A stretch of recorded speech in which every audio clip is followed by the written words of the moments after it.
자, 요즘 XRP 관련 소식을 보면 한마디로 정리하기가 쉽지 않습니다. 소송은 거의 끝나가는 듯 하면서도 완전히 끝나지 않았고 ETF 관련 기대감은 커지는데 가격은 제자리 걸음이죠. 이런 와중에 최근 XRP 관련해서 아주 중요한 몇 가지 소식들이 나왔습니다. 오늘 영상에서는 이 소식들을 하나씩 짚어보며 앞으로의 XRP 방향성을 함께 살펴보겠습니다. 먼저 리플과 SEC 간의 소송 이야기입니다. 2020년 말부터 이어진 이 소송은 작년 중반 XRP가 증권이 아니라는 부분적 승리로 정점을 찍었지만 SEC가 기관 판매는 증권이라고 항소하면서 아직 끝나지 않았습니다. 저는 이 지점에서 SEC의 입장이 점점 정치적 해석에 가까워지고 있다고 봅니다. 명확한 법리보다도 지면 안 된다는 체면 싸움에 가까워 보인다는 느낌을 지울 수 없거든요. 이런 상황에서 리플은 최근 SEC에 추가 의견서를 제출했습니다. 내용은 간단합니다. XRP는 2차 시장에서 거래되는 순간 더 이상 증권일 수 없다. 이걸 단순히 방어 전략이라고만 보긴 어렵습니다. 리플은 이 의견서를 통해 우리는 시장을 보호하고 있다는 메시지를 던지고 있는데 이건 사실상 대중과 정치권 모두를 향한 공개 어필이라고 볼 수도 있습니다. 리플은 이를 위해 루이스 코헨의 법률 연구를 인용했습니다. 탈중앙화된 시장에서 거래되는 토큰은 증권이 아니라는 법리 농어인데 실제로 이건 재판부도 받아들였던 내용입니다. 제가 보기엔 이 연구가 향후 미국 암호화폐 규제 프레임의 기초가 될 가능성도 있습니다. 그만큼 리플은 시장보다 한 발 앞서 움직이고 있다는 인상을 주고 있어요. 리플의 이 전략은 SEC 내부의 이견을 활용한 점도 흥미롭습니다. 헤스터 피어스 위원은 SEC 내부에서도 암호화폐의 가장 우호적인 인물인데 리플은 그의 입장을 정면으로 지지하면서 규제 방향성의 변화를 유도하려는 모습입니다. 이건 단순히 소송 대응을 넘어서 일종의 정치적 전략이라고 봐야 합니다. 리플은 토큰이 증권인지 아닌지를 판단하는 기준도 제시했습니다. 보유자가 발행사의 권리를 행사할 수 있느냐, 발행사가 약속을 이행 중이냐, 이 두 가지입니다. 이 기준은 굉장히 실용적입니다. 저는 이런 방식이 향후 SEC도 외면할 수 없는 표준으로 굳어질 가능성이 있다고 봅니다. 추상적인 탈중앙화보다 훨씬 납득이 가니까요. 이 소송은 단순히 XRP만의 문제가 아닙니다. 앞으로 나올 수많은 암호화폐 프로젝트들이 어떤 규제를 받게 될지를 좌우하는 산업 전체의 분수령 같은 사건입니다. 리플이 자신들의 입장만이 아니라 업계 전체를 대표하는 태도를 취하는 이유도 여기에 있습니다. 이건 결국 시장에서 리플이 갖는 상징성을 스스로 증명하는 과정이라고도 볼 수 있겠죠. 두 번째는 XRP 현물 ETF 관련 소식입니다. 위즈덤 트리가 신청한 XRP TF를 SEC가 정식으로 심사하기 시작했습니다. 과거 같았으면 아예 접수 단계에서 기각됐겠지만 이번엔 심사 테이블에 올랐습니다. 이건 단순한 행정 절차가 아닙니다. 저는 개인적으로 이 순간이 XRP가 제도권 자산으로 인정받는 첫 발자국이라고 생각합니다. ETF가 승인되면 XRP는 투기성 자산이 아니라 투자 가능한 자산으로 재분류됩니다. 그만큼 기관 자금이 유입될 수 있고 시장 접근성도 폭발적으로 올라가죠. JP모건은 승인 시 최대 80억 달러 자금이 들어올 수 있다고 전망했는데 저는 이 숫자 자체보다도 기관이 들어온다는 상징성에 더 큰 의미가 있다고 봅니다. 이게 진짜 판을 바꾸는 요인이라는 거죠. SEC의 심사는 이제 2차 단계까지 진행 중이고 최종 결정은 올해 가을쯤 나올 가능성이 높습니다. 지금은 승인 확정까진 아니지만 가능성이 열려 있다는 것 자체가 시장에는 충분히 긍정적입니다. 저는 ETF 심사는 이제 시기 문제일 뿐 결국에는 통과 쪽으로 흐를 가능성이 크다고 봅니다. XRP 가격에 대해서는 커뮤니티 내 의견이 극단적으로 갈리고 있습니다. 27달러 간다는 주장부터 다시 1달러 아래로 떨어진다는 경고까지 혼재돼 있죠. 저는 현재는 단기적으로 큰 움직임보다는 기다림의 시기라고 봅니다. 하지만 ETF 승인이나 소송 완전 종결 같은 트리거가 나올 경우 시장 반응은 생각보다 훨씬 빠르고 강하게 나올 수도 있습니다. 정리하자면 이번 세 가지 이슈, 소송, ETF, 그리고 가격 전망 모두 XRP의 운명을 결정할 중대한 갈림길입니다. 불확실성은 여전히 존재하지만 동시에 이전보다 희망의 근거는 훨씬 명확해지고 있다는 게 제 판단입니다. 개인적으로는 XRP가 그동안 너무 과소평가돼 있었고 지금은 기회에 가까운 시기라고 봅니다. 여러분도 단기 흐름에 너무 휘둘리기보다는 큰 그림을 보시면서 차분히 기다리는 마음을 갖는 게 중요해 보입니다. 자, 그렇다면 결국 리플이 궁극적으로 추구하고 있는 게 뭘까요? 바로 실물자산 토큰화, RWA입니다.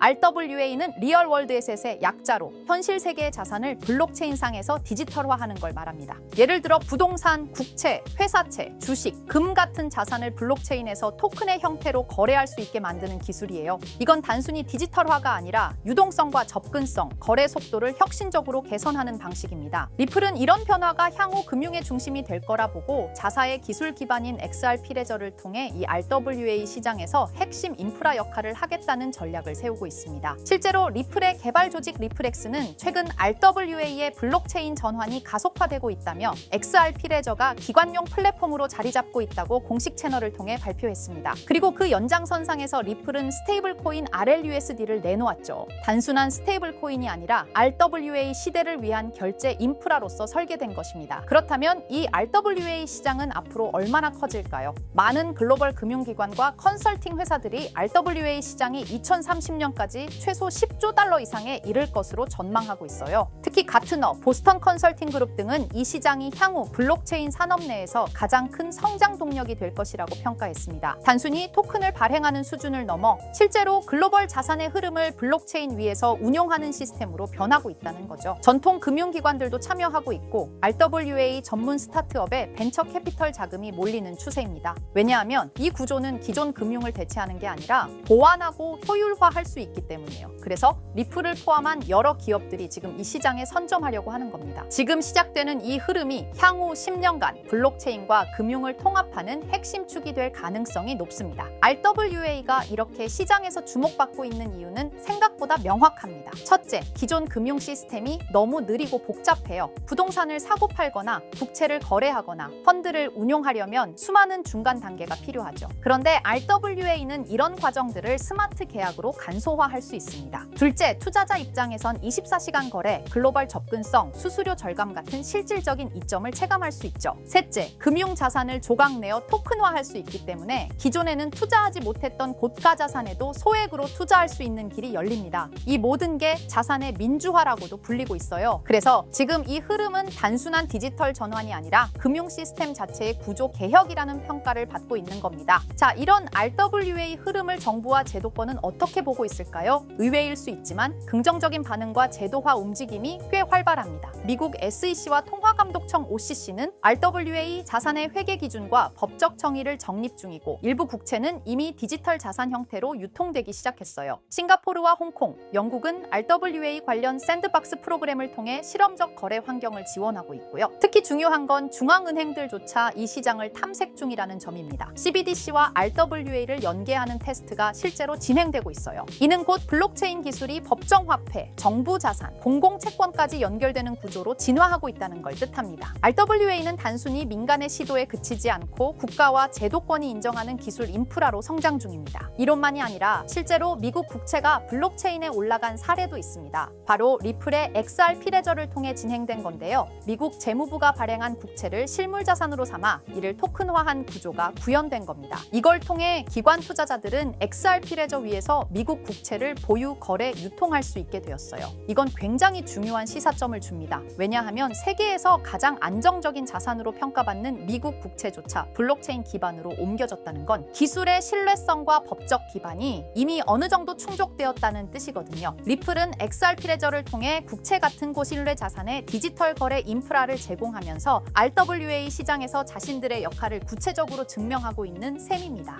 그리고 드디어 등장한 이름 블랙록입니다. 다들 아시죠? 무려 11조 달러 이상을 운용하는 전 세계에서 가장 큰 자산 운용사. 그런 블랙록도 이제는 RWA 시장에 뛰어들었습니다. 블랙록의 CEO 레리 핑크는 이렇게 말했어요. 모든 금융 자산은 토큰화될 것이다. 즉 부동산, 채권, 펀드, 주식 전부가 앞으로는 블록체인에서 거래된다는 의미죠. 그리고 블랙록은 이 시장이 향후 10년 안에 약 30조 달러 규모로 성장할 것이라고 전망했습니다. 단순히 말을 한 게 아니라 직접 자신들의 펀드를 블록체인 형태로 내놓기 시작했어요. 블랙록이 이렇게 움직인다는 건 RWA가 올드머니의 신뢰까지 얻었다는 의미입니다. 블랙록은 실체 있는 첫 RWA 펀드로 비드를 선보였습니다. 이 펀드는 미국 국채 같은 실물 자산을 기반으로 하면서 이더리움 블록체인 위에서 운영되도록 설계됐어요. 스마트 계약을 활용해서 매일 이자가 자동으로 분배되고 투자자는 자신의 자산 상태를 실시간으로 확인할 수 있습니다. 말 그대로 기존 전통 금융과 블록체인의 장점을 섞은 하이브리드형 펀드입니다. 비들은 특히 기관 투자자들 사이에서 디지털 자산 신뢰도를 올리는 사례로 꼽히고 있어요. 이 펀드를 통해 블랙록은 단순한 실험을 넘어 RWA의 실전 적용 가능성과 수익성을 동시에 입증하고 있는 셈입니다. 놀라운 건 비들의 현재 규모입니다. 출시된 지 1년 2개월밖에 안 됐는데 운용 자산이 벌써 10억 달러를 돌파했어요. 이는 단순히 블랙록의 브랜드 파워 때문만은 아닙니다. 투자자들이 RWA 구조에 실질적 신뢰를 보내고 있다는 증거이기도 하죠. 특히 일일 이자 지급, 실시간 조회 가능, 안정적인 국채 기반 등 전통 금융의 신뢰성과 블록체인의 유연함을 모두 갖춘 게 크게 작용했습니다. 앞으로 비들처럼 토큰화된 펀드가 더 많이 등장할 가능성이 크고, 이로 인해 RWA 시장은 기관 자금 중심으로 급속히 팽창할 수 있습니다. 지금 우리는 단순한 테스트가 아니라 거대한 판이 바뀌는 현장을 보고 있는 겁니다. 하지만 이렇게 말씀드려도 이런 반응을 보이실 겁니다. 그래, RWA가 유망한 건 알겠어. 그런데 RWA 테마에 어떤 종목을 봐야 하는데? 당연한 반응이에요.